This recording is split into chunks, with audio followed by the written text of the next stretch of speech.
మాజీ ప్రధాని అయినటువంటి భారతరత్న శ్రీ రాజీవ్ గాంధీ గారు ఈరోజు 34వ వర్ధంతి పటాన్చెరు పట్టణ కాంగ్రెస్ ఆధ్వర్యంలో ఈరోజు అత్యంత బాధాకరమైనటువంటి విషాద ఛాయలతో జరుపుతున్నాం. వారికి నివాళులు అర్పిస్తున్నాం. ఈ భారతదేశము ఒక గొప్ప రాజకీయవేత్తను మానవతావాదిని కోల్పోవడం జరిగింది. ప్రపంచ నాయకుడుగా ఎదగాల్సిన తరుణంలో కొంతమంది టెర్రరిస్టులు పొట్టన పెట్టుకోవడం జరిగింది. ఈ దేశంలో సమానత్వము, కులాల మతాల మధ్య ఐక్యత, మానవతావాది అందరి మధ్య వైషమ్యాలు లేకుండా ఒక తాటిపైకి తీసుకొచ్చి అందరినీ కూడా ఈ భారతదేశంలో పేదరికం పోవాలని, ముఖ్యంగా 18 సంవత్సరాలకు ఓటు హక్కు కల్పించి అట్లాగే పారిశ్రామిక రంగంగా ముఖ్యంగా టెక్నాలజీ ఐటీ విప్లవం తీసుకొచ్చినటువంటి ఘనత రాజీవ్ గాంధీ గారిది. ఈరోజు రిక్షా పుల్లర్ నుండి మరి విమాన పైలట్ వరకు, భూతలం నుండి ఆకాశం వరకు కూడా ఈరోజు సెల్ ఫోన్లో మాట్లాడుతున్నారంటే అది రాజీవ్ గాంధీ గారి చలవనే.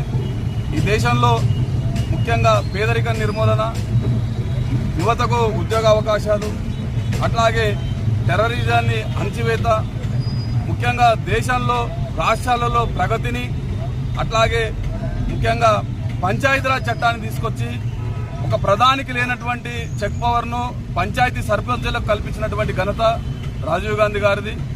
మరి ఈరోజు ప్రతి ఒక్కరు కూడా ఈ దేశంలో మానవ హక్కులను, ముఖ్యంగా ఈ దేశంలో స్వేచ్ఛను కలిగి ఉన్నారంటే దానికి ముఖ్య కారకులు కూడా రాజీవ్ గాంధీ గారు.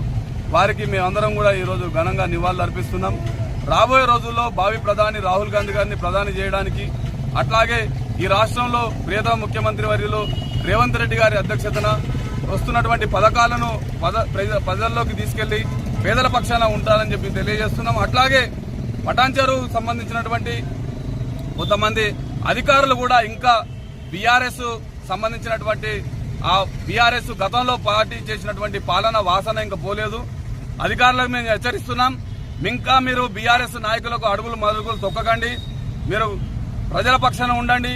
ప్రజానాయకుడు రేవంత్ రెడ్డి గారు ప్రభుత్వానికి మీరు అండగా ఉండాలి తప్ప కానీ ఇంకా బీఆర్ఎస్ నాయకులకు మీరు అడుగులు మడుగులు ఒత్తొద్దని చెప్పి మీకు తెలియజేస్తున్నాం. అట్లాగే నిన్న మరి కొంతమంది టీఆర్ఎస్ నాయకులు కాంగ్రెస్ పార్టీ పైన అవాకులు చవాకులు పిలుస్తూ మాట్లాడుతున్న జరుగుతున్నది. మరి దొంగ హామీలు ఇచ్చిర్రు కాంగ్రెస్ పార్టీ వాళ్ళని చెప్తున్నారు. 400 కోట్ల రూపాయల అభివృద్ధి పనులు ఆగిపోయినాయని చెప్తున్నారు. ఇదంతా బూటకము. ముఖ్యంగా మీరు 9 సంవత్సరాల్లో 9,000 కోట్లు ఏదైతే అభివృద్ధి చేసినామంటారో శ్వేతపత్రాన్ని విడుదల చేయండి.